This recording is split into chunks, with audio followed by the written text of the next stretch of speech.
Hi guys, welcome to Film Companion South. I am Vishal and today I'm going to be talking about Vishal's Chakra. Chandru, the army man protagonist of Chakra, seems to know stuff. Just hours after a series of burglaries crippled the Chennai police force, our hero lands up in the city to help them out, just because his party doesn't pick his calls. A little later, he's able to crack an important clue when he realizes that the villains use a particular number as their password. This number is 00100, but apparently there's a lot of meaning he can derive from this. Even later, he cracks another code just by noticing what day it is. Far-fetched would be an understatement because there's nothing Chandru doesn't already know. If the bad guy is to have a cup of coffee in the morning, chances are Chandru already knows how many spoons of sugar he will have with it. It's all a bit hazy after that. The hero is literally invincible, and you wonder what's the point of writing situations and a nemesis that are a walk in the park for him. Of course, there is one small difference in Chakra. Ever since our man acted in Irumbuthire and Thupparivalan, he likes to space out purely action outings with what you would call mind games. Even in Chakra, the way an obstacle is overcome is mostly through his brain rather than the brawn.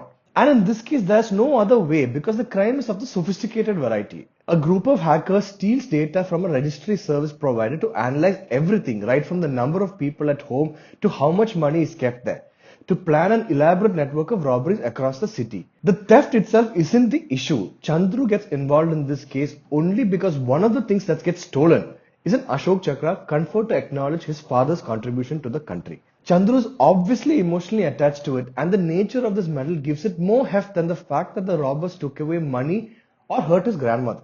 It even makes the case extremely personal, but the way he gets involved in the case makes the entire police force feel like a bunch of idiots. They have nothing to do except play a supporting role and offer assistance whenever he asks for it. For instance, in a scene set outside a police station, a man complains that his bike is getting stolen. The solution Chandru suggests to find it is perhaps on page 2 of every police officer's dummies guide. Even so, the way he suggests this idea and the way they all spring to action makes it look like he has reinvented the wheel. What is the suggestion? Check the CCTV. There's no point in writing a script that's supposed to be cerebral if everything feels so basic at the end of the day.